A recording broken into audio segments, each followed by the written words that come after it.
जाने माने अर्थशास्त्री और ये भी सीए हैं। शरद कोहली मेरे साथ स्टूडियो में हैं। देखिए संदीप, मैं पेंशन के खिलाफ नहीं हूं पहली बात तो, पर मैं एक चीज जिसका मैं पूरा समर्थन करता हूं कि लेवल प्लेइंग फील्ड होनी चाहिए। अगर 85% लोग निजी क्षेत्र में काम करते हैं, आपने जो डेटा दिया 2 करोड़ लोग, मैं राज्य सरकार केंद्र सरकार के सारे एम्प्लॉयज गिन रहा हूं, उनके 5-5 फैमिली मेंबर्स ले लीजिए, मैंने एवरेज लिए तो करीब करीब 10 करोड़ की आबादी सरकारी क्षेत्र से जुड़ी हुई है। मैंने इसमें पीएसयू भी ले लिए, सेंट्रल गवर्नमेंट भी ले लिए, मैंने स्टेट गवर्नमेंट भी ले लिए। 10 करोड़ लोग एक तरफ और बाकी के 40 करोड़ लोग एक तरफ। तो मैं पहला समर्थन तो ये करता हूं कि एक लेवल प्लेइंग फील्ड होनी चाहिए। मैं इस बात को नहीं मानता कि एक सरकारी नौकरी एक पेडेस्टल पे रख के देखी जानी चाहिए कि साहब सरकारी नौकरी है तो उसमें पेंशन है, पहली बात। दूसरी बात, अगर ये कड़वी हकीकत है ना इस देश में, ये कड़वी हकीकत है। इसीलिए मुझे लगता है कि एनपीएस, अगर आप एनपीएस के लाभार्थी बन जाएं, आपने नहीं ले रखी अलग बात है, और एक सरकारी आदमी, दोनों को एक बराबर प्लेइंग फील्ड मिल रही है। क्यों एक सरकार, मैं सरकारी एम्प्लॉयज के खिलाफ नहीं हूं, पर उसको एक अलग पेडेस्टल पे क्यों रखा जाए, पहली बात। ये तो मैं उसका एक उदाहरण देता हूं, मैं थोड़ी दूसरी तस्वीर भी दूं। आज ही मैं एम्स के बहुत अच्छे मेरे मित्र हैं, उनके साथ नाश्ता किया। इज अ फेमस डॉक्टर, मैं उनका नाम नहीं लूंगा, कार्डियोलॉजिस्ट हैं। एम्स में कितनी तनख्वाह होगी, मैं कभी तनख्वाह नहीं पूछता हूं, 2-2.5 लाख रुपए, 1.5 लाख और 2.5 लाख 3 लाख के बीच में है। वो इतने अच्छे डॉक्टर हैं, इतने बेहतरीन हैं कि अगर वो किसी प्राइवेट हॉस्पिटल में चले जाएं तो शायद डबल तनख्वाह मिले। डबल नहीं, 20-25 लाख से नीचे की उनकी काबिलियत नहीं आकी जाएगी।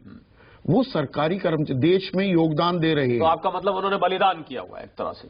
सरकारी कर्मचारी, टैलेंट वाले लोग सरकार में रहकर देश में योगदान करने वालों की तादाद भी है ना। मैं संदीप उस बात को क्वेश्चन नहीं कर रहा हूं, मैं ये कह रहा हूं कि जो निजी क्षेत्र के एम्प्लॉयज हैं उनके साथ भेदभाव क्यों, पहली बात। दूसरा, अगर आप इकोनॉमिक पॉइंट ऑफ व्यू से पूछें तो जो डेट टू जीएसडीपी रेशियो है, क्या यह सच नहीं है कि अगर ये पेंशन आती रहती है, इसी तरीके से ओपीएस की बात कर रहा हूं, तो आने वाली जो युवा पॉपुलेशन है उनकी नौकरियां ही खतरे में पड़ जाएंगी। मतलब वो सरकारी नौकरी देखने का केवल अट्रैक्टिव बनाने की बात कर रहे हैं, मतलब सरकार मान रही है अभी शॉर्ट चेंज हो रहा है सरकारी कर्मचारी। ये जो अट्रैक्टिव बनाने की बात हो रही है, मुझे लग रहा है जो रास्ता निकलेगा वो बीच का निकलेगा, जो आंध्रा का मॉडल है 33%, 30%, 40%, कुछ आप फिक्स कर दीजिए।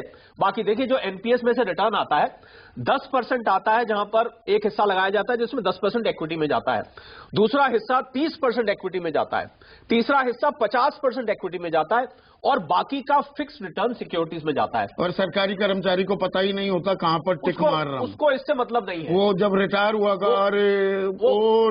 गलती हो गई उसको, क्योंकि एक मिनट गोपाल बाबू, आप हर चीज में बीच में क्यों बोल रहे हैं सर? उनकी बारी है, प्लीज बोलने दीजिए ना शरद बाबू को, आपको दूंगा मैं मौका सर। क्योंकि बीच का जो रिटर्न है, वो फिक्स रिटर्न जो है वो आपका 6-7-8% तक रहता है, इसलिए आपको उसमें लो रिटर्न दिखता है। अब सवाल देखिए, नहीं लो रिटर्न की बात नहीं है, आप पूरा पैसा फर्ज कीजिए, अगर आप पैसा निकालना चाहें इस एनपीएस में से 25% से तो ऊपर निकाल ही नहीं पाएंगे, वो भी 3 किस्तों में, उसमें भी गैप देना होगा। क्योंकि वो इन्वेस्टमेंट इस तरीके से क्यों ही होती है, ये जो तो मेरी बुढ़ापे की या मेरी हारी बीमारी की, घर में कोई दिक्कत आ गई, बच्चे को विदेश भेजना है, घर बनाना है, बहन की शादी करनी है, मैं पैसे ही ना निकाल पाऊं, मेरा पैसा। देखिए मैं पेंशन के खिलाफ नहीं हूं संदीप, और मैं इस मेथड के सपोर्ट में, मैं आपको सिर्फ ये बात कहना चाह रहा हूं कि जो चीज इकोनॉमिकली सस्टेनेबल नहीं, अर्थशास्त्री फंड मैनेजर्स बैठकर अपनी कन्वीनियंस के हिसाब से कर दिया सारे फंड को।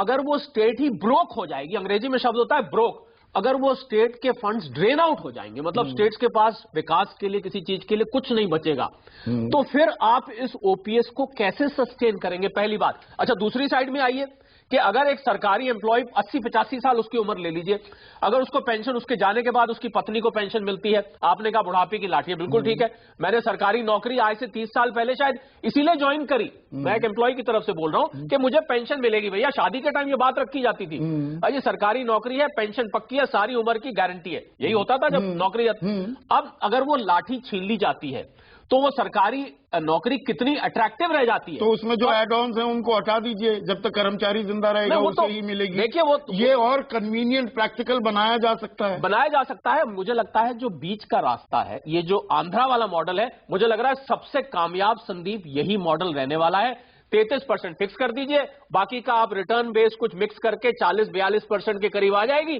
और उससे बात बन जाएगी। दोनों तरफ आगे कुआं है, पीछे खाई है, बीच में कहीं रस्सी पे आपको पकड़ के लटकना पड़ेगा, इसका कोई हल नहीं है। और इसका और कोई हल नहीं। एक मिनट विजय भाई, विजय जी, देखिए मैंने विजय भाई आपकी पूरी बात सुनी, विजय जी दूसरे को रिस्पॉन्ड करने दीजिए। विजय भाई रुकिए। विजय भाई, मैं पेंशन के खिलाफ नहीं हूं, मैं कोई सरकारी एम्प्लॉइज के खिलाफ नहीं हूं, मैं सिर्फ इतनी बात रख रहा हूं कि बाकी के जो 85% लोग हैं, आपने कहा वो स्पेशल है, वो है, मैं स्वीकार करता हूं इसको, पर बाकी के 85% जो जनता है जो नौकरी करती है निजी क्षेत्र में, 40 करोड़ लोग हैं, क्या उन लोगों ने क्या बिगाड़ा है? कन्वीनियंट आर्गुमेंट नहीं है कि वो उनको भी नहीं मिलेगा, इनको भी नहीं मिलेगा। हाँ, तो वो कभी हो नहीं पाएगा कि जी 85 का भी देखो, अरे 15 को तो दे दो पहले। नहीं, पर उन 85 वाले जो मिल रहा था वो रुक गया। मैं तो आपकी बात कर रहा था संदीप, आपको क्यों ना मिले? आपने क्या बिगाड़ा है जो आपको पेंशन? क्या वो 85% काम नहीं, क्या वो मेहनत नहीं करते हैं? मैं सरकारी एम्प्लॉइज के खिलाफ नहीं हूं। नहीं, मैं प्राइवेट में इसलिए आया, मुझे सरकारी नौकरी कम पैसे पे जाना ही नहीं था, मैं प्राइवेट में इसलिए आया। हाँ, पर पेंशन लेने से आप इनकार करेंगे अगर आपको मिलेगी? मैं अगर देगा कोई तो कौन मना कर रहा है, पर मैं उसके लिए कोई इंतजार नहीं कर रहा हूं, ना आंदोलन कर रहा हूं। पर आप आंदोलन नहीं कर रहे हैं तो फिर ये आंदोलन एक तरफा क्यों हो रहा है? कुछ लोगों का आंदोलन इसमें क्यों हो रहा है? क्योंकि उन्हें जो मिल रहा था अब वो नहीं दिया जा रहा। और संदीप, मैं इसको वोट बैंक पॉलिटिक्स से अलग करना चाहता हूं। ये आर्थिक निर्णय है, इसको वोट बैंक से अलग कर देना चाहिए। मैं इस चीज के भी चुनाव सर पर है तो रिव्यू हो गया।